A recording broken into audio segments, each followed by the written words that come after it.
Good afternoon, students. Welcome to the next session on our subject, that is basics of civil engineering. In our today's session, we are going to learn about tunnels, the introductory part which is related to tunnels. What are the tunnels? What are the advantages or the applications of the tunnels? Then how we are going to use it, the tunnels, what methodology we need to consider as far as the construction of tunnel activities are there.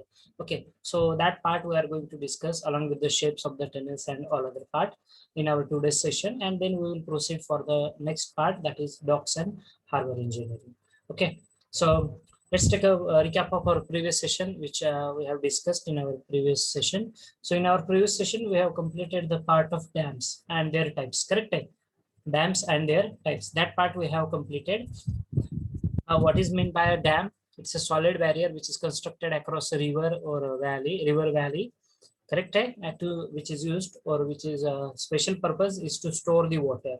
That water that can be utilized for drinking purpose, for agricultural purpose, for the industrial purpose. Then we have seen the different types of the dams like earthen dam, gravity dam, arch dam, buttress dam. Okay, we have seen the components of the dams like hill, toe, then crest, then sluiceway, then spillways, maximum water level, then normal water level, freeboard, dead storage level. That part we have discussed in our previous session. So the new topic or the new part that we are going to discuss is nothing but the tunnels. Tunnel म्हणजे बोगदा, सर्वांना माहिती आहे. ठीक आहे, सर्वांनी मे be you have travel through the tunnel also, correct आहे? Before this, you have traveled through the tunnels also. Maybe you are passing from, you are going to Mumbai from Pune. Okay, so you have to go through the different tunnels. Okay, or it may be any different location. So what are the tunnels? Tunnels are the underground passages. Tunnels are the underground passages that are used for the transportation. That tunnels could be used for carrying out the freights, passengers, water, or the sewage. Okay, these tunnels are used for carrying out the passenger. It may be freights, it may be goods, it may be water line, it may be a sewer line. The methods which are involved in underground operations known as tunnel driving, and the surface is not disturbed. So we have to be very accurate, and we have to be what we call, keep an eagle's eye whenever the construction is going on, okay, of the tunnels, because we are not going to disturb the surface. Whatever the top surface which has been there, we are not going to disturb that surface at all. Okay, now the tunnel construction is going on. If you see in Pune, that Pune metro construction is going on. So below that river, okay, below that river, 9 meters below, they are constructing a tunnel. Okay, everyone knows पुण्यामध्ये ती मुळा नदी वाहते, मिठी, काय नाव आहे त्या नदीचं, मुळा मिठी नदी. ठीक आहे, तर त्याच्या खाली 9 मीटर खाली, त्या नदीच्या खाली टनेल कन्स्ट्रक्शन ऍक्टिव्हिटी चालू आहे. म्हणजे वरती बघा नदी वाहते आणि खाली तो टनेल कन्स्ट्रक्शन ऍक्टिव्हिटी चालू आहे. So we have to be very accurate. Our design is in such a way that it is not going to disturb the top surface at any point. Okay, and that is what the most important thing as far as tunnels are considered. Then tunnel, actually these tunnels are constructed 4,000 years before, so that is not the new science for us. Okay, tunnel construction advantages. If you are going to see the advantages of the tunnels are the most economical than the open cuts beyond the certain depths. So when to provide the tunnel, that is very important. कसं लक्षात ठेवणार, किंवा काय तो एक parameter आपल्याला set करावं लागेल की आपल्याला टनेल कधी बांधायचं आहे. आणि आपल्याला तुम्ही एखाद्या घाट सेक्शन मधून जाताय, तर घाट सेक्शन मध्ये एखाद्या पॉइंटला, फक्त घाट सेक्शनच नाही, कुठलाही पॉइंट असू द्या, असं पूर्ण वळसा घालून जात आहे. एक डोंगर आहे आणि तो डोंगर पूर्ण तुम्हाला असं वळसा घालून जावं लागतंय. ठीक आहे, तेच जर तिथे जर हार्ड रॉक सरफेस असेल, ठीक आहे, त्या डोंगरावरती अवेलेबल, ठीक आहे, तसा सॉइलचा नेचर असेल, ठीक आहे, so you are going to construct a tunnel by demolishing the part of that particular hilly portion. Okay, त्या हिली पोर्शन मधला पार्ट तुम्ही एक्सकॅव्हेट करून तिथे तुम्ही टनेल ड्राईव्ह करू शकता. ठीक आहे, टनेल तिथं प्रिपेअर करू शकता. मग हा टनेल जर तुम्ही प्रिपेअर केला तर definitely it will going to reduce the distance. it will going to reduce the distance. Automatically, it will reduce your journey time. It will going to save your fuel consumption. You are going to save it. So that is why these tunnels are more economical. These tunnels are more economical than the open cuts beyond the certain depths. Okay. आता open cut म्हणजेच काय तुम्ही बघितलं असेल even in few reasons जिथे छोटे छोटे टेकडे असतात, स्मॉलर हिरी पोर्शन, छोटे छोटे टेकडे असतात. मग काय केलं जातं, ते दगड फोडून तिथून रस्ता तयार केला जातो. ते असतात तुमचे ओपन कट्स, छोटे छोटे बरं का. आणि काही वेळेस काय होतं, मोठे डोंगर असतात. मग या केसमध्ये तुम्ही त्याला कट करू शकत नाही. तिथे तुम्हाला डायरेक्टली तुम्ही जर टनेल प्रोव्हाइड केला, that will be better for you. Okay. So tunnels are more economical than the open cuts beyond the certain depth. Then tunnels avoid disturbing and interfering the surface life and the traffic during the construction. That is the biggest advantage. We are not going to disturb, that tunnel activity is not going to disturb or interfere the surface life. त्या डोंगर माथ्यावरती काय चाललंय याच्याशी किंवा त्याचा कुठलाही adverse impact तुमच्या tunnel construction ऍक्टिव्हिटीचा त्या पर्टिक्युलर सरफेस लाईफ वरती कुठलाही ऍडव्हर्स इम्पॅक्ट होत नाही, ती तशीच चालू राहते. ठीक आहे. Tunnels prove to be cheaper than the bridges or the open cuts to carry public utility services. To carry public utility services like your water, sewer or the gas. आता तुम्ही बघितलं असेल मोठमोठ्या बोगद्यांमधनं हे वॉटर लाईन, सिवर लाईन किंवा gas line pass out केलेली असते. Because tunnels proves to be cheaper. Why? Because they are going to reduce the distance. Okay. Very important part is nothing but they are going to reduce the distance. Okay. Just a minute.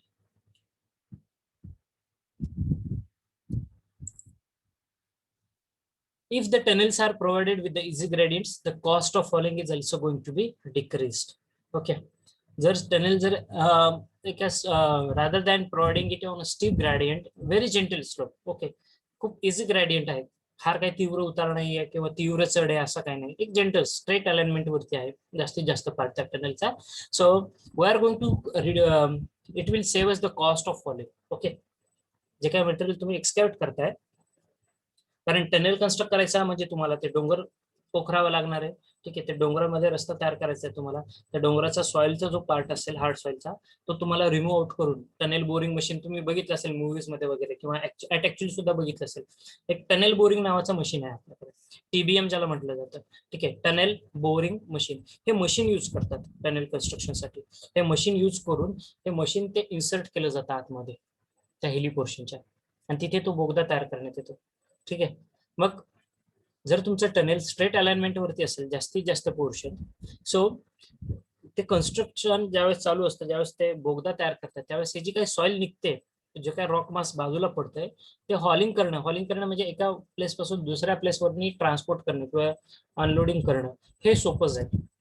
ठीक आहे. त्याच्यामुळं टनेल्सचा जो gradient असतो हा easy gradient असतो, म्हणजे फार काही तीव्र उतार आहे किंवा तीव्र चढ आहे टनेलला तसा नसणार, एकदम इझी ग्रेडियंट असणार. ठीक आहे. Then in case of aerial warfare and bombing of the cities, the tunnels prove to be the grand better protection as compared with the bridges. ज्यावेळेस काही युद्ध होईल, ठीक आहे, एरियल वॉरफेअर असेल कंडिशन किंवा बॉम्बिंग ऑफ सिटीज असेल, एखादं कंट्री आहे आणि ती एखाद्या कंट्रीवरती बॉम्ब वगैरे टाकते, ठीक आहे, तर अशा केसमध्ये टनल्स हे सगळ्यात बेस्ट राहतात. ठीक आहे. आपल्याकडे असे काही टनल्स कन्स्ट्रक्ट आहेत इंडियामध्ये, which we can save our human life from if some bomb is there or it may be some aerial warfare is going on. Okay. We can protect ourselves if we are there in that particular tunnel. Okay. There is no impact of the different bombs or any other instrument on the tunnels. Okay. असे आपल्याकडे काही tunnels आहेत. Economics. Okay. Just a minute.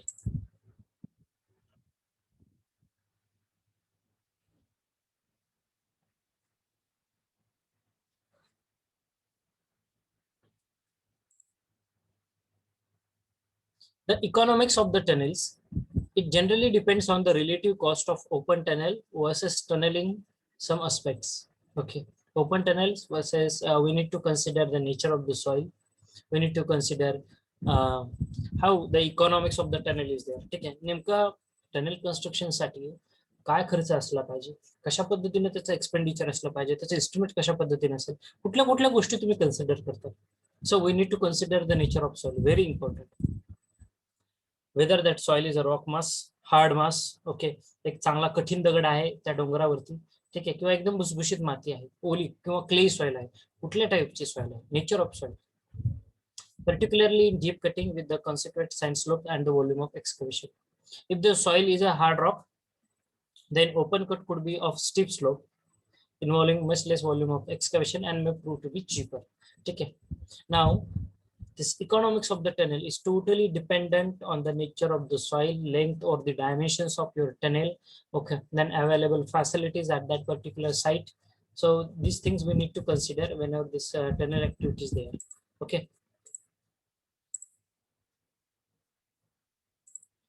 Site selection or selection of a route for the tunnel. First is nothing but alignment. We are trying to keep it maximum. We are trying to keep it as straight as possible for us. Okay. Then environmental conditions. So the site of the tunnel should be selected in such a way that least difficulty is experienced. We must face least difficulties. खूप कमीत कमी अडचणी येत आहेत for various environmental factors such as disposal of exhaust gas. हे खूप महत्त्वाचा factor आहे. टनेलमध्ये तुम्ही बघितलं असेल एक्झॉस्ट फॅन्स वगैरे बसवलेले असतात. का बरं? कारण तिथं it may happen that you will face problem of suffocation. तिथे तुम्हाला ब्रिदिंगला डिफिकल्टी वगैरे असं काहीतरी प्रॉब्लेम येऊ शकतो. ठीक आहे. खूप लांब आहे टनेल, 1 किलोमीटर 2 किलोमीटर लांब आहे. हवा यायला जागा कुठे? ठीक आहे. हवा येण्यासाठी जागा कुठे? फार कमी स्पेस असते. अशा केसमध्ये may be you are going to suffer the problems like suffocation. So किंवा जर खूप लांब जर लेंथ असेल टनेलची, तर त्यामध्ये जे एक्झॉस्ट गॅस फॉर्मेशन असते हे खूप जास्त राहते. ठीक आहे. मग we have to dispose this exhaust gas to the environment. Then ground water और द मकिंग. ठीक आहे. हे प्रॉब्लेम्स खूप मिनिमम असले पाहिजे. ठीक आहे.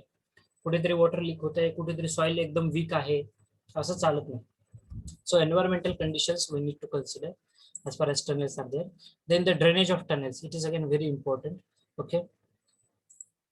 लाइटनिंग जे टनेल मध्ये तुम्ही लाइटनिंग बघितलं असेल. ठीक आहे. बेसिकली टनेल मधली जी लाइटिंग आणि ड्रेनेज किंवा त्याचं जे लाइनिंग असतं, कॉन्क्रीट लाइनिंग, हे एक महत्त्वाचा पार्ट असतो. Okay. The spacing of the lights will depend upon the various factors like tunnel dimension, light size of the light source and the nature of rock surface. या 3 गोष्टींवरती basically तुमचा lightning तुम्ही depend करू शकता. Lightning कशी पाहिजे tunnel मध्ये. ठीक आहे. आता लाइटनिंग कुठे पाहिजे टनेल मध्ये जर विचार करायचा असेल तर situations which demands adequate light that can be obstructions in the tunnel, drilling, mucking zones, or the bottom of the shafts, storage points and pumping stations, underground repair shops. ठीक आहे. टनेल म्हटलं की तिथे तुमचं ड्रिलिंगचं काम येणार आहे, बोरिंगचं काम येणार आहे, मकिंगचं काम येणार आहे. म्हणजेच काय, तुम्ही एक्सकॅव्हेट केलेला जो सॉइलचा पार्ट असतो ना, तो तुम्हाला रिमूव्ह करावा लागतो.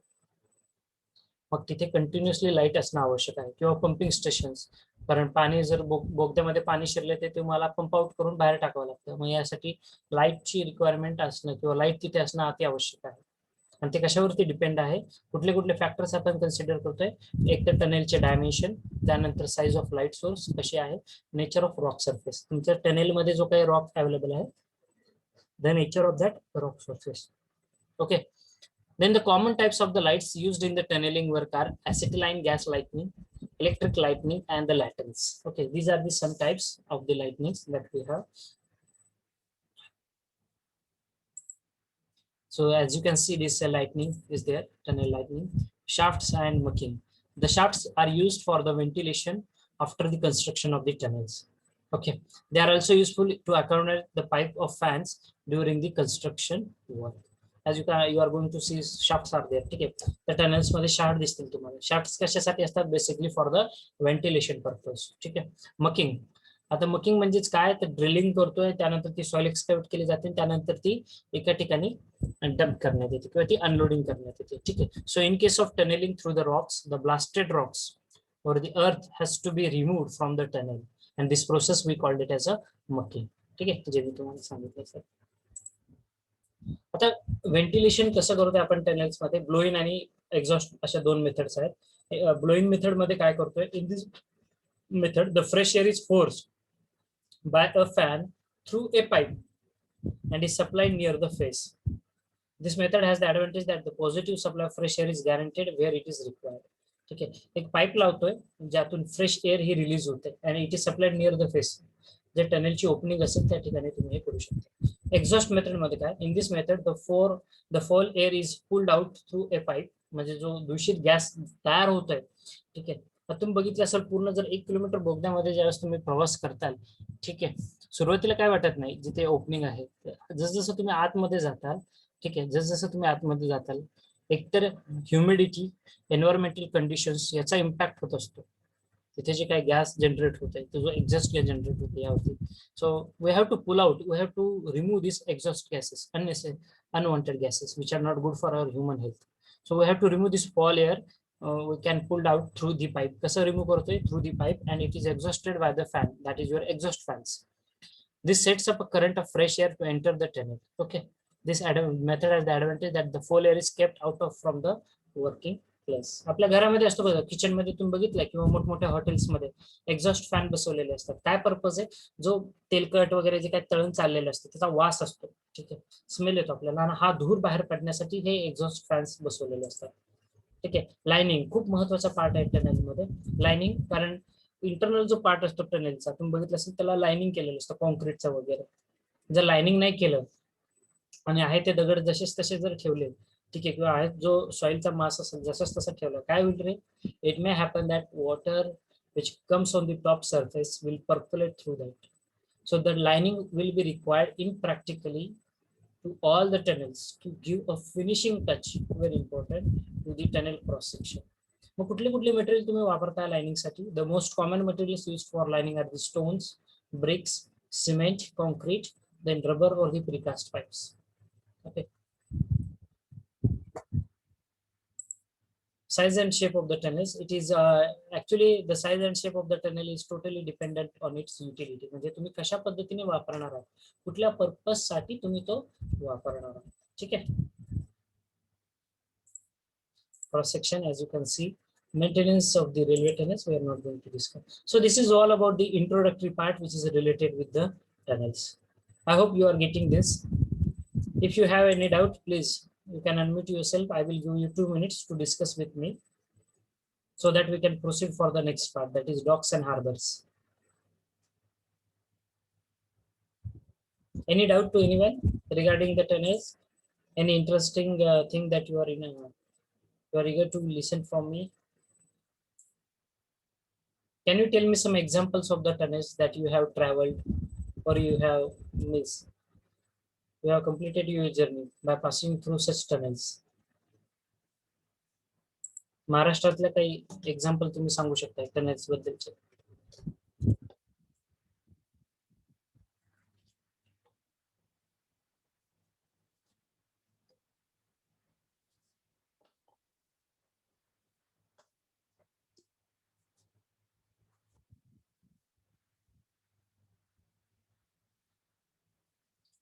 Anyone can give me the example?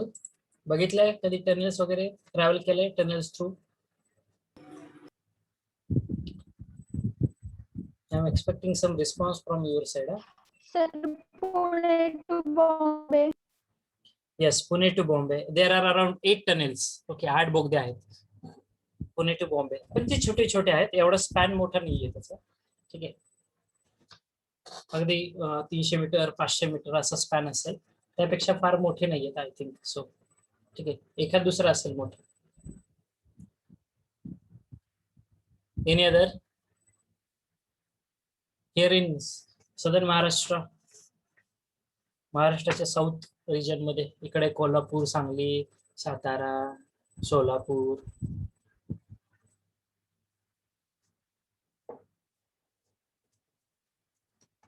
Anywhere, you just tell me. In all over the world also you can tell me, all over India also you can tell me. Okay, any doubt regarding the tunnel engineering, the part that we have discussed? Yes or no? Some response must be there. No, sir. No, sir. From boys? No, sir. Okay, ठीक है, चलो. So we will start discussing the next part of our chapter, that is docks and harbors. Okay, let me share you the new screen. Just wait.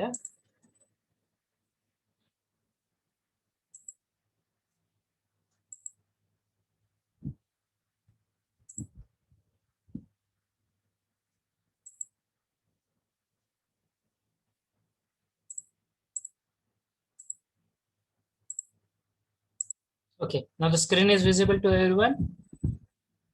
Yes, sir. Yes, sir. Yes, sir. Okay, so the new part that we are going to discuss is nothing but the docks and the harbors. Okay, the docks and the harbors. Okay, now what are the docks and the harbors? Actually, we have discussed this part in our first session also, in our chapter number 1 also. Okay, first part of our chapter number 1, maybe in the last half. Okay, that is modes of transportation, we have discussed it. Can you tell me the meaning or the definition in your own language? In Marathi also you can speak. What are the docks or the harbors?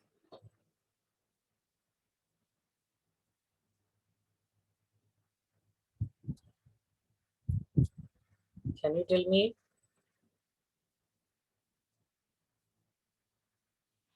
In your own language, I'm expecting the answer from your own language. नेमकं काय असतं docs harbours?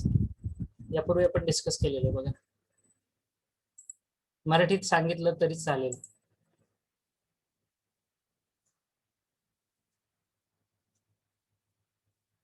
What are the docks or the harbors? You can speak in Marathi also.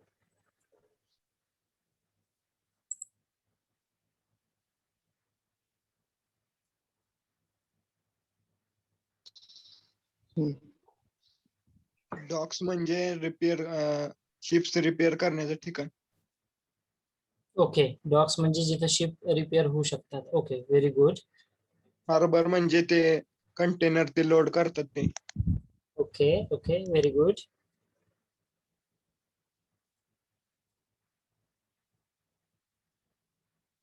Okay. Any other answer from anyone? Okay, chalo. The answer is correct. Continue. नदीच्या पाण्यावर वगैरे बनवलेलं असतं. Your voice is not audible clearly. Can you repeat?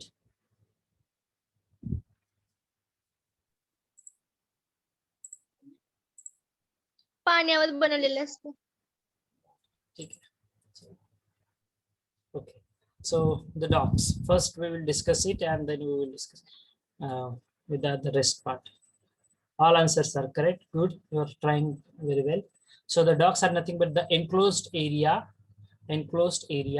provided for the berthing ships. To keep them afloat at a uniform level. To facilitate the loading and unloading of the river vessels. We called it as the docks. So what are the docks? It's an enclosed area provided for berthing ships. म्हणजे जिथे तुम्ही ship जे आहेत ते park करतात. ठीक आहे, समुद्रामध्ये जे काही जहाज येतात ते पार्क करतात, एका ठिकाणी बांधण्यात येतात. बरोबर आहे. एका ठिकाणी कुठल्या तरी आपल्याला ते टाईप करावं लागतं. त्याला मुरिंग असं म्हटलं जातं. मुरिंग म्हणजे जहाज जे असते ही समुद्र किनारी टाय करणे, त्याला मुरिंग, MOORING, मुरिंग असं म्हटलं जातं. ठीक आहे, मग हे जे तुम्हाला शिप्स पार्क करायचे असतात तुमच्या, ठीक आहे, आपण समुद्र किनारी करत असतो पार्क. कुठे करतो? एक असं ठिकाण, it is an enclosed area where you are going, enclosed area which is provided for the berthing ships to keep them afloat. कुठे पार्क करतोय? एक्झॅक्टली समुद्र किनाऱ्यावरती आणतोय का रे माझी शिप? नाही. म्हणजे त्या वाळूमध्ये आणतोय का? नाही.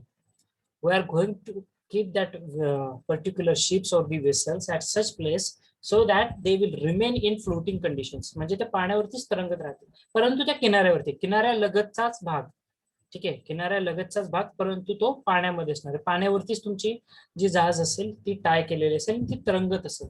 ठीक आहे, to keep them afloat at a uniform level to facilitate the loading and unloading. ठीक आहे, आणि जिथे तुम्ही पार्क करताय त्यामध्ये छोटं मोठं काय रिपेअर मेंटेनन्सचं काम असेल तेही तुम्ही करू शकता. And that place we called it as your docks. Now harbors, the second definition. Harbor is nothing but the sheltered area of the sea in which the vessels म्हणजे मोठी जहाज. ओके, खूप मोठी जहाज साईज, ज्याला बिझनेस शिप्स असं म्हटलं जातं. ठीक आहे, जनरली जिथे कार्गोज हँडल करणारे ज्या शिप्स असतात ना, कार्गोज, जे तुमचा माल आहे, मालवाहतूक ज्या जहाजी असतात त्यांना वेसल्स म्हटलं जातं, मोठ्या वेसल्स असतात. So that it is at the shelter area of the sea in which the vessels could be launched, built, repaired, or could seek a refuge during the storm time and provide the loading and unloading facilities of the cargoes and the passengers. We called it as a harbor. So basically the harbor sorry our docks are nothing but the part of the harbors. Harbour म्हणजेच काय? Harbour म्हणजे समुद्र किनारे एक असा area की जिथे तुम्ही ह्या वेसल्स लॉन्चिंग करू शकताय, तिथे कन्स्ट्रक्शन करू शकताय, त्याचं रिपेअर अँड मेंटेनन्स करू शकताय. Plus you are going to load or unload the cargoes and the passengers. Also, you are going to protect your all the vessels. What you are going to do? You are going to protect your vessels or the ships from the strong storm. Okay. So that place we called it as the harbor. ज्याला harbour असं म्हटलं जातं, बंदर. आपल्या इथे जे शब्द आहे तो बंदर आहे मराठीमध्ये. ठीक आहे. तुम्ही ऐकलं असेल जवाहरलाल नेहरू पोर्ट ट्रस्ट हे मोठं बंदर आहे. त्यानंतर बॉम्बे पोर्ट ट्रस्ट आहे, गुजरातमध्ये कांडला आहे. भारतामध्ये जवळपास 8 ते 9 इंटरनॅशनल पोर्ट्स आहेत. त्यानंतर 21 डोमेस्टिक पोर्ट्स आहेत आणि डोमेस्टिक म्हणजे त्यापेक्षा थोडे छोटे. ठीक आहे. आणि त्यानंतर जवळपास 100+ मायनर पोर्ट्स आहेत, छोटी छोटी बंदर आहेत. ठीक आहे. So that is all about the docks and the harbors. So harbors, it is a sheltered area. It is used for loading and unloading of the cargoes. Vessels are also built, repair and launch over there. It is also going to protect the ships naturally or artificially from the fury of the sea. ठीक आहे. म्हणजे ज्या समुद्रात जोरदार वारे वाहायला सुरुवात होते, अचानक खूप जोरदार पाऊस येतो, अशा वेळेस आपल्याला ते प्रोटेक्ट करावे लागते जहाज. आपण कसं गाडी कंपाऊंड मध्ये पार्क करतो किंवा एखाद्या शटरच्या शेल्टर खाली पार्क करतो जिथे जेणेकरून आपली गाडी भिजू नये. ठीक आहे. तसंच हे जे काय स्टॉर्म येणार आहे, जे काय वारं वेगाने वाहणार आहे, लाटा येऊन धडकणार आहे, त्यामुळे ते जहाज हललं नाही पाहिजे, त्याच्यामध्ये फार काही खराबी झाली नाही पाहिजे, बिघड झाला नाही पाहिजे, यासाठी आपण प्रोटेक्ट करतो ते जहाज. कुठे करतोय? तर हार्बर्स मध्ये आपण जहाज पार्क करू शकतो. ठीक आहे. देन शिप्स, बोट्स और दी बार्जेस. ठीक आहे. बार्जेस हे मी दाखवेल तुम्हाला कसं असतं barge. That can seek the shelter from the stormy weather. Okay, that is well protected naturally or artificially in the harbors. Okay, it is also, these harbors are situated along the seashore. Very important. Where these harbors are there? These are situated along the seashore or the river estuary or the lake or a canal connected to the sea. Now, river estuary म्हणजे काय? जिथे नदीचं पाणी समुद्राला जाऊन मिळतं असा point. Generally harbour समुद्र किनारीच असतात. ठीक आहे. सी शोरला किंवा रिव्हर इस्चरीला असतात. Now what are classification of the harbours? How these harbors are classified? Okay, how these harbors are classified? Classification of the harbors. These harbors are classified based on so many purposes or the categories. Okay, maybe a natural harbor, artificial harbor, then harbors of refuge, harbors which are used for fisheries, for the marine purpose. Okay, there are so many categories. Okay, I will use the pointer.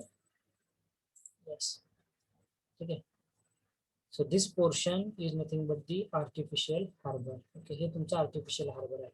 Now in this particular harbor, this portion we called it as the breakwaters. त्याला काय म्हटलं जातं? Breakwater असं म्हटलं जातं. ठीक आहे. याला ब्रेकवॉटर असं म्हणतात. ओके, या ब्रेकवॉटरचा पर्पज काय? या ब्रेकवॉटरचा पर्पज काय? So this breakwaters are used to distract the velocity of the water. जे का जोरदार पाणी येते ना समुद्र किनाऱ्यावरती, सीशोरला तुम्ही बघितलं असेल. ठीक आहे. ते पाणी कुठेतरी त्या पाण्याची इंटेन्सिटी कमी झाली पाहिजे. का बरं? कारण इथे तुमच्या अशी एखादी जहाज येते, इथे ती अशी पार्क होणार आहे आतमध्ये. इथं तुम्ही पार्क करताय, हा त्याचा शेल्टर्ड एरिया त्या जहाजाचा. ठीक आहे. मग जर जोरदार जर पाणी आलं तर ती जहाज हलणार आहे, कदाचित ती डिस्ट्रॅक्ट होऊ शकते तिची वेलोसिटी. ठीक आहे. तर पाण्याचा जो काही वेग असेल, हा वेग कमी करण्यासाठी, त्या पाण्याचा प्रवाह अडण्यासाठी किंवा जोरदार वारं जे वाहतं, पाणी ऍक्च्युली का इतक्या जोरात का फ्लो होतं? जितकं जोरात विंड ब्लो होणार आहे, विंड फ्लो होणार आहे त्या पाण्यावरती. ठीक आहे.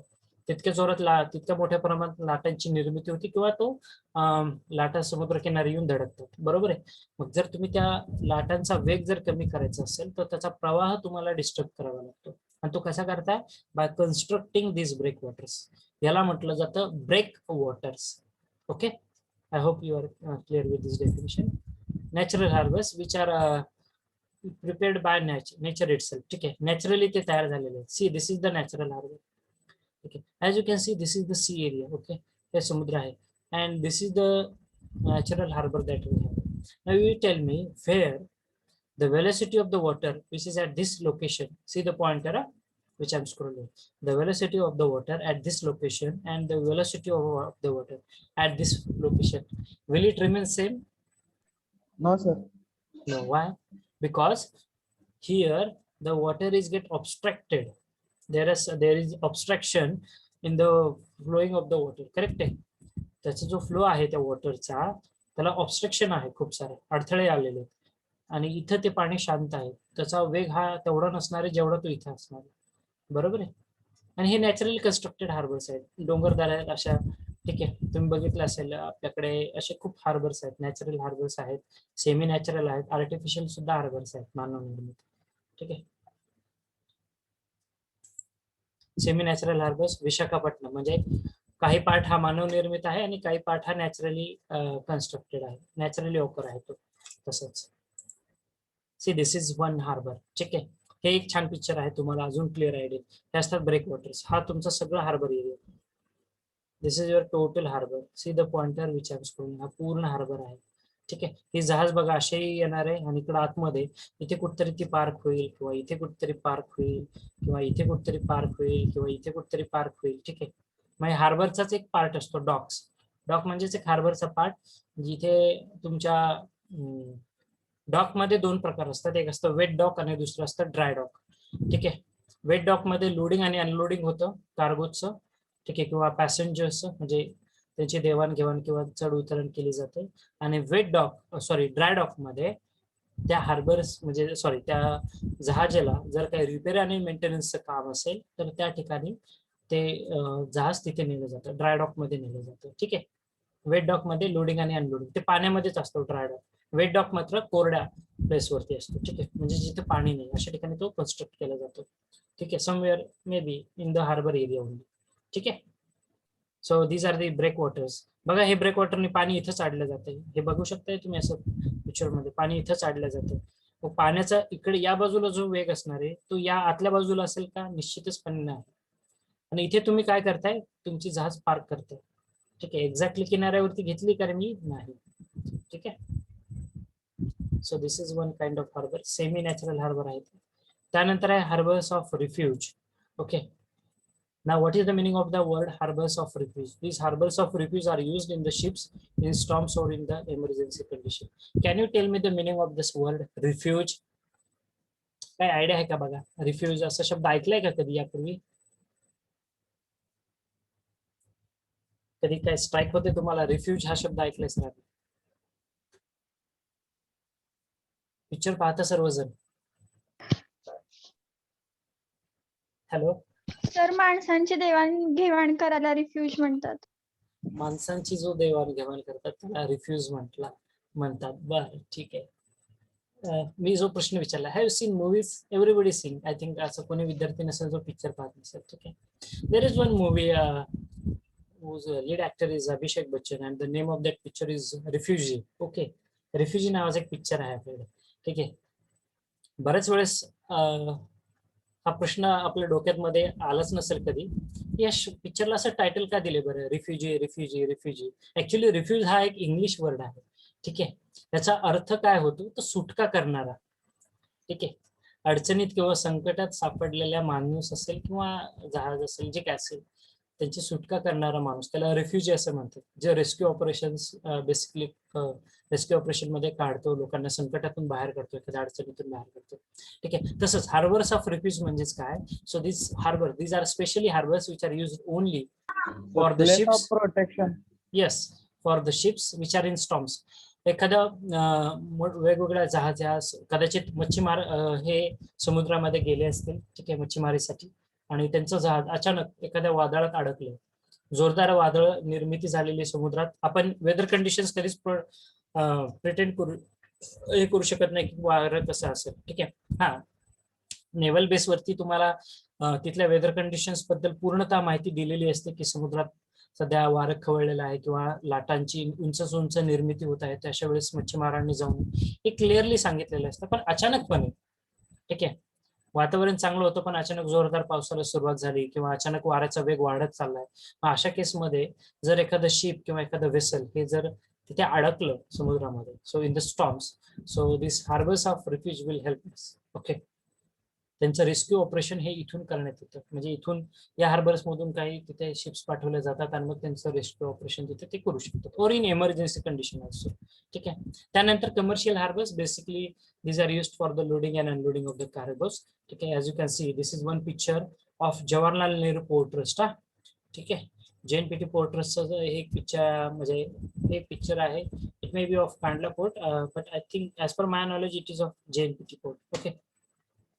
सो इथे बघा हे कार्गोज तुम्ही बघू शकता, मोठमोठे कंटेनर्स आहेत, यामध्ये मटेरियल आहे तुमचं. ठीक आहे. हे आहे बार्ज, जे मगाशी मी तुम्हाला म्हटलं ना, हे आहे बार्ज. मूवीज मध्ये तुम्ही बघितलं असेल, असे पोकळ जे बांबू असतात ते एकमेकांना बांधले जातात, पोकळ बांबू, त्याच्यावरती असा एक वुडन प्लॅटफॉर्म असतो. मूवीज मध्ये वगैरे बघितलं असेल ते गाण्यामध्ये. ठीक आहे. त्याला बार्ज असं म्हटलं जातं. ठीक आहे. आपल्या जहाजाचाच एक प्रकार असतो तो, त्याला बार्ज असं म्हटलं जातं. ठीक आहे. त्यानंतर fishery harbours, basically for the fishery business. Then military harbours और the naval base harbours, basically for navy जे असतं, आपले इंडियन नेव्ही जे यूज करतात हार्बर्स. हे बघा असे मोठमोठे वेसल्स आहेत, याला वेसल असं म्हटलं जातं. मोठी जहाज, 200-250 मीटर लांबी असलेले जहाज आहेत आपल्याकडे, 200 ते 250 मीटर लांब. ठीक आहे. इतक्या जहाज मोठे आहेत आपल्याकडे. आता हे हार्बरचं प्लॅनिंग कसं करायचं? ठीक आहे. How we are going to plan a harbour. So the planning of the harbor should be carried out after the collecting the necessary information of the existing fisher at the proposed site. कुठल्या गोष्टींचा अभ्यास असणं आवश्यक आहे. We have to carry out a thorough survey of the neighborhood, including the foreshore and the depth of water. Very important. ज्या ठिकाणी तुम्ही vessel park करणार आहात किंवा ज्या ठिकाणी तुम्ही हार्बर कन्स्ट्रक्ट करणार आहात, त्या ठिकाणच्या पाण्याची डेप्थ खूप महत्वाचा फॅक्टर आहे. ठीक आहे. खोल समुद्रात तुम्ही हार्बर कन्स्ट्रक्ट करू शकता का? Not possible. You have to plan it at the seashore only. Okay, within the area of the seashore. Okay, in the vicinity of the seashore. Then the nature of the harbor, whether it is sheltered or not. The existence of sea insects, again it is very important, which undermine the foundation. That can be studied.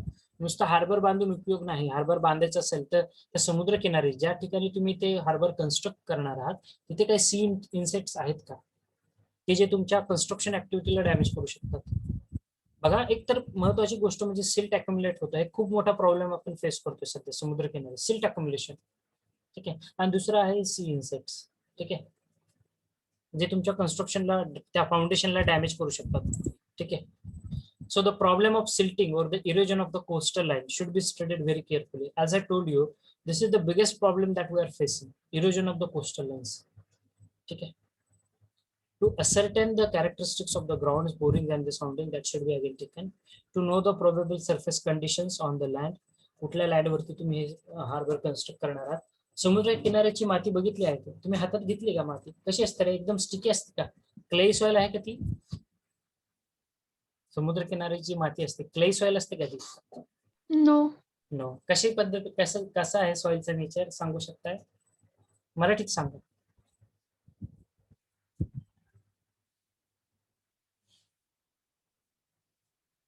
कशी असते समुद्र किनाऱ्याची माती? हातात घेऊन बघितली कधी? भुसभुशीत आहे, बरोबर आहे. हातातून सटकते ना ती, बरोबर आहे, वाळू सारखी आपल्या. ठीक आहे. सो अशा वाळूवरती तुम्हाला बांधकाम कसं करावं लागेल मग? कारण जर वारं वाहिलं तर ती वाळूचा खूप सारा पाठ हा उडून जातो. ठीक आहे. मग अशा ठिकाणी तुमचं ते फाउंडेशन खाली सेटल होऊ शकतं, बरोबर आहे. अचानक ते खाली घसरू शकतं. मग अशा ठिकाणी तुम्हाला कन्स्ट्रक्शन कसं करायचं? So harbour construction, though it looks very simple, but it is not that much simple. It's a complex process that we need to follow. Okay. Then meteorological conditions, खूप महत्वाचा अभ्यास आपल्याला करणं गरजेचं आहे ज्यावेळेस तुम्ही हार्बर कन्स्ट्रक्ट करत असताल. ठीक आहे. मेट्रोलॉजिकल कंडिशन्स मध्ये फ्रिक्वेन्सी ऑफ द स्टॉर्म्स. ठीक आहे. वारे कधी वाहते, जोरदार वादळ कधी येतं, वादळ किंवा वावटळ म्हणा. ठीक आहे. Then rainfall, ranges of the tides, maximum and minimum temperature at that harbor site, direction and intensity of the wind, वारं कुठल्या दिशेने वाहत आहे त्याची इंटेन्सिटी किती असणार आहे, humidity, direction and intensity of the currents. So everything we need to take into the consideration for the construction of these harbors. Anyone wants to say something? No, sir. Somebody wants to say something. Unfortunately, I have muted that person. Neha Jagtap. Yes, No. Neha, continue. No, sir. Okay.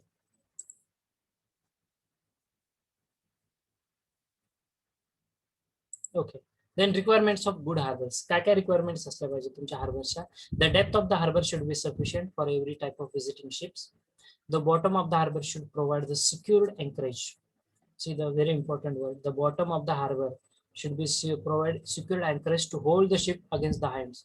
कितीही जोरदार वारं आलं, वावटळ आलंय, समुद्रात लाटांची निर्मिती झालेली आहे, अगदी सुनामी आलाय, तरी सुद्धा तुमच्या हार्बरला आणि त्या हार्बरमध्ये असलेल्या तुमच्या जहाजांना कुठल्याही प्रकारचा डॅमेज झाला नाही पाहिजे. ठीक आहे. Then to prevent the destructive wave action, breakwaters are provided. Already we have discussed it. The entrance of the harbor should be wide enough to provide the easy passage of the ships. ठीक आहे. Entrance जो असला पाहिजे हा wide असला पाहिजे. ठीक आहे. Then harbor area required depends upon the following factors: size and number of the ships to be accommodated. किती साइज, किती शिप्स तुम्ही अकोमोडेट करणार आहात आणि त्यांची साइज काय असणार आहे. Length and width of the ships, that is very important. And type of cargo. ठीक आहे. सिलेक्शन ऑफ साइट कसं असलं पाहिजे हार्बरसाठी. साइट सिलेक्शन एकतर availability of the cheap land and the construction material, natural protection from the waves and wind, अशी site असली पाहिजे. कमीत कमी डिस्टर्ब असला पाहिजे वेव्स आणि विंड्सचा. ट्रान्सपोर्ट अँड कम्युनिकेशन फॅसिलिटी चांगल्या असल्या पाहिजे. इंडस्ट्रियल डेव्हलपमेंट असली पाहिजे. नुसतं हार्बर कुठे बांधतात ऍक्च्युली, जिथे खूप मोठ्या प्रमाणात इंडस्ट्रियलायझेशन आहे, जिथे बिझनेस ट्रेडिंग खूप चांगल्या पद्धतीने चालतं. ठीक आहे. अशा ठिकाणी तुम्ही हार्बर लोकेट करू शकता. त्यानंतर आहेत सी बेड, सबसॉइल कंडिशन्स और the foundation conditions. We need to understand availability of the electrical energy. ठीक आहे. कारण समुद्रकिनारी तुम्हाला एवढं कन्स्ट्रक्शन करायचं, तो हार्बर बांधायचा, तिथे लाईट तर लागेल, मग तिथे इलेक्ट्रिकल एनर्जी कशा पद्धतीने सप्लाय करणार आहात, कुठून आणणार आहात, that is again very important. ठीक आहे. Then defence and strategic aspects, traffic potentiality of the harbors.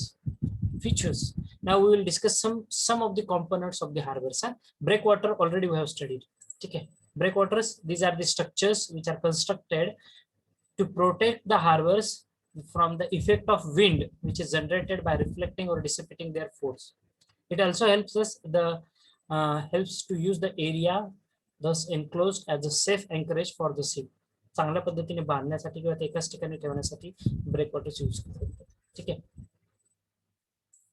These are the breakwaters. मुंबईच्या अगदी समुद्रकिनारी तुम्ही बघितलंय, मरीन ड्राईव्हला बघितले ना, असे मोठमोठे स्टोन्स टाकलेले. ठीक आहे. काय होतं याच्याने, तर पाण्याचा वेग हा तुमचा अडवला जातो. ठीक आहे. Generally the height of breakwaters is kept as equivalent to 1.2 to 1.5 times of the waves, which is expected. Okay. It also helps us to prevent the beach erosion. समुद्रकिनारी जे काय इरोजन होतं सॉइलचं, ते सुद्धा तुम्ही प्रोटेक्ट करू शकता. ठीक आहे. Breakwaters, some types. Docks already we have discussed. ठीक आहे. हे डॉकचे दोन प्रकार आहेत, वेट डॉक आणि ड्राय डॉक. आता वेट डॉक बघा, हा आहे वेट डॉक. वेट डॉक म्हणजेच काय, the docks required for berthing of the ships or the vessels to facilitate the loading and unloading of the passengers or the cargoes. We called it as wet dock. म्हणजे weight dock मध्ये फक्त loading आणि unloading होतं, cargoes किंवा passengers. ठीक आहे. त्याला म्हटलं जातं वेट डॉक किंवा हार्बर डॉक. आणि ड्राय डॉक म्हणजेच काय, so the dry docks are nothing but the docks which are used for the repair of ship. Very important, is known as the dry docks. ठीक आहे. हे आहेत तुमचे dry docks. Okay, it's a long excavated chamber having the side walls and a semicircular end wall and a floor. मग इथे ती जहाज आणण्यात येते या पोर्शन मध्ये, त्यानंतर त्याचं मोरिंग म्हणजे त्याला बांधण्यात येतं, बांधल्यानंतर मग त्याचं रिपेअर आणि मेंटेनन्सचं काम केलं जातं. ठीक आहे. हा आहे एंट्रन्स चॅनल तुमच्या हार्बरचा. Jetties. Now what are these jetties? If you see the definition, you will come to know what are these jetties. तुम्ही इतक्या वेळेस गेलेला आहे जेटीवरती. A narrow structure which is projecting from the shore, that is from the seashore into the water, with the berths on one or both side and sometimes at the end also. Okay, so that we called it as the jetties. ठीक आहे. Picture बघितल्यावर लक्षात येईल तुम्हाला what are the jetties. So this portion which starts, see the pointer which I am scrolling at, the portion which starts from the seashore and comes to the that is in the harbor area, or it is maybe up to the end of that vessel where you are going to tie that vessel. So this portion we called it as the jetties. त्याला ही जेटीजच म्हणतात. ठीक आहे. ही सुद्धा जेटीजच झाली, ही सुद्धा jetty झाली. ठीक आहे. हा जो पोर्शन आहे ना, ज्यावरती तुम्ही ट्रॅव्हल एंट्री करता त्या हार्बर मध्ये, from the sea shore in to the inside the harbour, हा जो पोर्शन असेल याला जेटीज असं म्हणतात. क्लिअर सर्वांना जेटीज? Yes sir. ओके. ठीक आहे. त्यानंतर pier heads. Pier heads end portion. The structure which is provided at the tip of breakwater, the structure which is provided at the tip of breakwater, such as lighthouse. हे जे lighthouse असते त्याला pier heads असं म्हटलं जातं. ठीक आहे. So that is all about the docks and the harbors also we have completed. So only one point is left from your unit number 2, that is intelligent transportation system, and we will cover up in our next session. So maybe from tomorrow next session we will start our third unit also. Okay. So any doubt regarding this today's session, any topic, that is, it may be tunnel or it may be docks and harbors. Any doubt with you?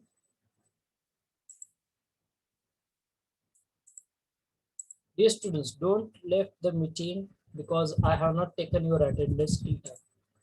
I have seen that only 48 students are here. Okay. So don't left the Sir. meeting unless समुद्र किनारी light house का बांधतात? समुद्र किनारी light house का बांधतात? Okay, very good question. आता बघा, आपले जे नेव्हल बेस आहे किंवा जे पोर्ट्स असतात किंवा जे हार्बर्स असतात, म्हणजे जिथे बिझनेस ट्रेडिंग आहे, देश विदेशातून माल येतोय समुद्राद्वारे. ठीक आहे. तुम्हाला माहिती आहे आपल्याकडे जे ट्रान्सपोर्टेशन होतं ना, हे गुड्स किंवा कार्गोजचं, तुमच्या पॅसेंजर्सचं, हे सगळ्यात जास्त वॉटरवेजनीच होतं. मोठमोठे हे जे जहाज येतात ना आपल्याकडे सामान घेऊन, समुद्राद्वारे जास्तीत जास्त त्यांचं ट्रान्सपोर्टेशन असतं. का बरं? कारण एक तर तो चिपेस्ट मोड ऑफ ट्रान्सपोर्टेशन आहे. ठीक आहे. आणि लोड कॅरिंग कॅपॅसिटी सगळ्यात जास्त आहे. म्हणून हे जे वेगवेगळ्या कंट्रीज आहेत भारतामध्ये, हे सगळ्या त्यांचा जो बिझनेस ट्रेडिंग आहे किंवा आपला सुद्धा इव्हन, हा जास्तीत जास्त हा वॉटरवेजनीच होतो. ठीक आहे. असं मी म्हणणार नाही की रोडवेने किंवा एअरवेने किंवा इतर कुठल्या मोड ऑफ ट्रान्सपोर्टेशन होत नाही, पण वॉटरवेजनी पण तेवढ्याच प्रमाणामध्ये होतो, कारण हा सगळ्यात चिपेस्ट मोड आहे आणि लोड कॅरिंग कॅपॅसिटी सगळ्यात जास्त. आणि त्याही पेक्षा महत्वाचं काय, इट इज वेदर डिपेंडेंट. आणि जर तुमचं वेदर कंडिशन्स फेवरेबल असतील तर तुम्हाला कुठलीच अडचण नाही. मग तिथे काय दोन जहाज एकमेकांना समोरून धडकत नाहीत किंवा काय नाही. जर वेदर कंडिशन्स गुड असतील तर तुम्हाला काहीच अडचण येत नाही. ठीक आहे. मग तुमच्या नेव्हल बेस किंवा तुमच्या पोर्ट वरती किंवा तुमच्या हार्बर वरती हे लाईट हाऊस बांधलेले असतात. ठीक आहे.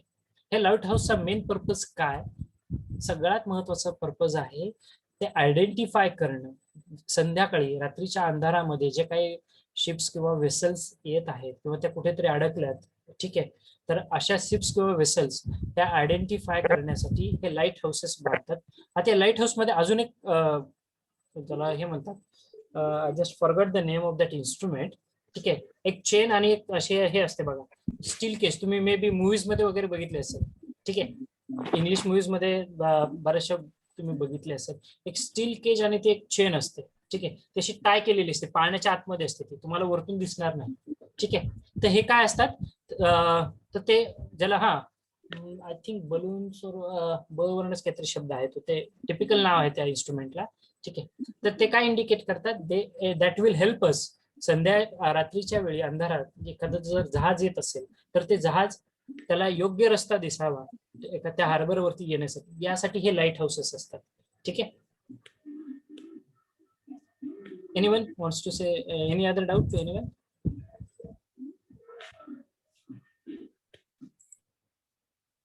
I hope I have cleared your doubt. I just forgot the exact name of that instrument. या मोमेंटला मला लक्षात येत नाही, तो ब वरणच काहीतरी नाव आहे त्या. ठीक आहे.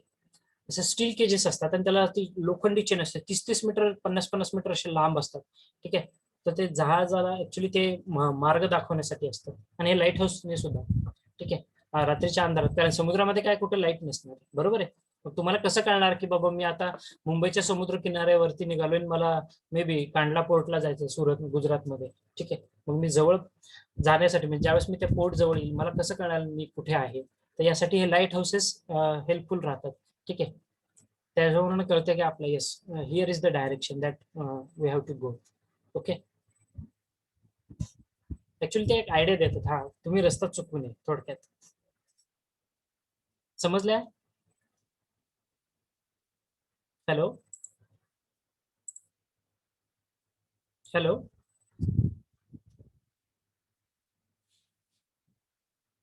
I think that person has left the meeting who has asked Yes, me the sir. question. Yes, sir. Okay, good. ठीक आहे. अजून काही शंका आहे कुणाला? हे पण आपण फक्त काही पॉइंट्स किंवा काही कॉम्पोनंट्स डिस्कस केले. ऍक्च्युली डॉक्स अँड हार्बर मध्ये फेंडर्स पण बघितले असतील तुम्ही. त्यानंतर तुमचे हे पण असतात ज्याला क्वेरी वॉल्स किंवा क्वार्फ्स असं म्हटलं जातं. ठीक आहे. फेंडर्स म्हणजे काय, तुम्ही बघितलं असेल समुद्र किनारी जिथे तुमची जहाज बांधतात ना, ठीक आहे, ज्या ठिकाणी ती जहाज बांधलेली असते, बांधायची असते, असे टायर्स टाकलेले असतात बघा गोल. बघितले कधी टायर्स असतात, ट्यूब टायर किंवा ट्यूब्स म्हणा भरलेले असतात. ठीक आहे. कशासाठी असतात, त्या समुद्र किनारी ज्यावेळेस तुम्ही तुमची त्या हार्बर मध्ये ज्यावेळेस तुम्ही तुमची जहाज काय करणार आहात, बांधणार आहात, ती जहाज त्या वॉलला धडकू नये. ठीक आहे. ती वॉलला धडकू नये यामुळे त्या ट्यूब्स बांधलेले असतात त्याच्या शेजारी बघ, ट्यूब्स सोडलेले असतात. फेंडर्स ज्याला म्हटलं जातं आपल्या भाषेमध्ये, डॉक्स अँड हार्बर्सच्या लँग्वेज मध्ये. ठीक आहे. तोही त्याचाच एक पार्ट आहे. आपण फक्त काही कॉम्पोनंट स्टडी केलेले आहेत docks and harbour related. Okay, so I have cleared all your doubts. Only 46 students. हा बोला. रिसेंटली एक न्यूज होती की कोणतं तरी जहाज एका बंदरात अडकलेलं, ते कशामुळे अडकलेलं? येस येस, ते कुठल्या तरी एक मोठं जहाज आहे. आता रिसेंट न्यूज आहे ती 2-3 दिवसापूर्वीची. ते कालव्यामध्ये काहीतरी अडकलेलं होतं ते. ठीक आहे. आय डोंट नो एक्झॅक्टली, कारण मी फक्त ती न्यूज ऐकलेली आहे. ते कशामुळे अडकली होती याबद्दलचं उत्तर आता तरी या मुवमेंटला नाही आहे. Definitely I will go in detail. ठीक आहे. आणि मग मी तुम्हाला सांगेल कशामुळे अडकलं होतं ते. माझ्या मते there is no the reason is not related with the docks of the harbours. म्हणजे पाण्याच्या आतमध्ये काय बिघाड, म्हणजे त्या पर्टिक्युलर व्हेसलला ती जी काही जहाज होती त्याला त्या पाण्याच्या आतमध्ये काही अडचण नव्हती. I think the problem is related with some technicalities. ठीक आहे. Still I will get in to this in detail and then I will let you know about this tomorrow. Okay, उद्या मी जरूर सांगेल. मी फक्त ती न्यूज ऐकली होती, but I haven't gone in detail. ठीक आहे. की ते कशामुळे अडकले, तर ते सुएझ कालव्यामध्ये अडकलेलं ते कुठलं तरी जहाज. ठीक आहे. येस सर, सुएझ हा, कालवा. की जे आपल्या महाराष्ट्रातले जे द्राक्ष उत्पादन आहे किंवा इतर जे काही बिझनेस होते ते खूप मोठ्या प्रमाणात त्याचा इम्पॅक्ट होणार होता जर ते निघालं नसतं तर तिथून. ठीक आहे. ते सुएझच्या कालव्यामध्ये अडकले. मी थोडंफार न्यूज मध्ये ऐकलंय. In detail I will go and then I will tell you. सध्या याबद्दलची माझ्याकडे अशी सविस्तर माहिती नाहीये, त्यामुळे मी चुकीचं काय सांगणार नाही तुम्हाला. ठीक आहे. उद्या बघूया. आज मी बघतो काय होतं, कशा रिझन काय होतं नेमकं. Any other doubt, any other question? Sir तुम्हाला ते बर्मुडा ट्रायंगल बद्दल काय माहित आहे का sir? Yes, I have seen, I have read the book also. ठीक आहे. Regarding that Bermuda, I'm very much interested in such topics. मी ते पुस्तकही वाचलं. Actually I have seen movies also. ठीक आहे. परंतु जे म्हणतात की तिथे एक ग्रॅव्हिटेशनल फोर्स जो आहे, ठीक आहे, तिथे ते कसं वावटळ तयार होतं. ठीक आहे. ते जो ग्रॅव्हिटी फोर्स आहे, ठीक आहे, आणि त्या फोर्समुळं त्या झोन मध्ये जे काही जहाज किंवा जे काही हेलिकॉप्टर इव्हन इतक्या त्या उंचावरती त्याची ग्रॅव्हिटी एरिया आहे, ठीक आहे, तिथे कॅप्चर करतं आतमध्ये जे काही मटेरियल येते त्याच्या प्रवाह त्या झोन मध्ये आहे. ऍक्च्युली जे काही एअरक्राफ्ट येईल किंवा जहाज येईल ते त्या झोन मध्ये अडकतं थोडक्यात आणि त्या ह्याच्यामध्ये, आणि ते ग्रॅव्हिटीने ते वॉटर असं तयार आहे ते पाण्यामध्ये, ते त्याच्यामध्ये जातं डायरेक्टली. ते त्याच्याकडे अट्रॅक्ट करतं. ठीक आहे. ते अट्रॅक्ट का करतं त्याचे सायंटिफिक रिझन्स खूप सारे लोक आहेत की ज्यांनी अभ्यास केलेला आहे त्याच्यावरती, आणि प्रत्येकाचं एक असं वेगवेगळं मत आहे. ठीक आहे. की ते कशामुळे होते. तिथे काय दैवी शक्ती वगैरे असं काही नाही. लोक म्हणतात की दैवी शक्ती वगैरे, but I don't think it is like that. ठीक आहे. It is the science, only the science. Okay. एक अशी काहीतरी शक्ती तयार होतीये तिथं, सायंटिफिक एनर्जी ज्याला आपण असं म्हणूया, which will attract the aircraft which is flying in that zone, or it may be a vessel which is traveling on that water surface near to that. ठीक आहे. तसं ते पाण्याचा असा घेर तयार होतो, जसं आपण पाणी फिरवतो ना तसं तो घेर तयार होतो आणि त्यामध्ये ते अडकून जातं. ठीक आहे. अजून कुणाला काय माहिती असेल तर तुम्ही सांगू शकता. माझ्यापर्यंत एवढं माहिती आहे. But my opinion is that it is nothing. ते अंधश्रद्धा किंवा ते दैवी शक्ती आणि तिथं मग काय असं मला असं वाटत नाही. सायंटिफिक काहीतरी त्याचं रिझन आहे, टेक्निकल. मी ते पुस्तकही वाचलंय, पण कन्क्लुजन असं की प्रत्येकाचं एक वैयक्तिक वेगवेगळं मत आहे. ठीक आहे. पण सायंटिफिक रिझन खूप जणांचा हाच आधार आहे की तिथे ती एनर्जी तशी क्रिएट होती त्या रिझन, स्पेसिफिक रिझन मध्ये. अजून काही कुणाचं मत असेल तर तुम्ही सांगू शकता. आय थिंक शुभम काहीतरी बोलत होते. No sir. तुम्ही बर्म्युडा ट्रायंगल, ते एक पुस्तक आहे बघा, खूप छान पुस्तक आहे. बर्म्युडा ट्रायंगलच टायटल आहे त्याचं. ठीक आहे. ते पुस्तक वाचा जरूर एकदा. त्यामध्ये त्यातले टेक्निकल जे आहेत ना रिझन्स ते खूप छानली मेन्शन केलेले आहेत त्याच्यामध्ये. कारण ते बरेचसे लोक म्हणतात की नाही बाबा अंधश्रद्धा किंवा काय काय, माझं तरी असं वैयक्तिक मत आहे की तसं काही नाहीये. ते एक सायंटिफिक रिझन आहे, टेक्निकल रिझन आहे की ते काहीतरी एनर्जी क्रिएट होतीये. ठीक आहे, आणि त्या एनर्जीद्वारे त्या झोन मध्ये जे काही झालं ते ऍबस्ट्रॅक्ट किंवा ते स्वतःकडे ओढता येते त्याला. जसं पाणी आपल्याला आत खेचतं ना, त्या वावटळ जर तुम्ही कधी बघताल पाण्याच्या भवऱ्यात अडकल्यावरती कसं होतं, तर पाणी आपल्याला खेचून घेतं आतमध्ये. तसंच तो भवरा तयार होतोय पाण्याचा, आणि ते किंवा त्याची जी रेंज आहे ती खूप वरतीपर्यंत आहे. ते डायरेक्टली वरती उडणाऱ्या विमानाला सुद्धा ते अट्रॅक्ट करतं त्याच्यामध्ये. ठीक आहे, अशी काहीतरी ती एनर्जी तिथे क्रिएट होते. Okay, I hope I have tried my best to clear your doubts from my side, whatever the knowledge that I have. Okay, if you have more things with you, you can definitely share with me also, so that my knowledge is also going to be improved. Okay, so still any doubt to anyone? I have to take attendance also. It's 3:06 already in the clock. Sir ते जे assignment आहे ना sir, link मध्ये sir ते म्हणजे Google page वर गेले ना सर, फक्त तिथे 2च असाइनमेंट येत आहेत. तिसरी सर कुठे अपलोड करायची? Yes, I just forget to prepare that Google form and to share with you. Okay, so I will do it. You just keep the assignment ready. ठीक आहे, तुम्ही हे असाइनमेंट्स लिहून त्याची PDF तयार करून ठेवा तुमच्या मोबाईल मध्ये. मी मे be in 1 or 2 days I will give you the link to upload that assignments. Okay, कारण आता आपलं चॅप्टर संपलाय, मग तुम्हाला सेकंड चॅप्टर वरती अजून एक असाइनमेंट असणार आहे. म्हणजे प्रत्येक चॅप्टर वरती 2 असाइनमेंट आहेत. ठीक आहे, मग सेकंड चॅप्टरची असाइनमेंटही देतो आणि त्याची लिंक पण पाठवतो, मग त्याच्यावरती तुम्ही अपलोड करा. ठीक आहे. Okay sir. Okay, चलो, I will start taking your attendance.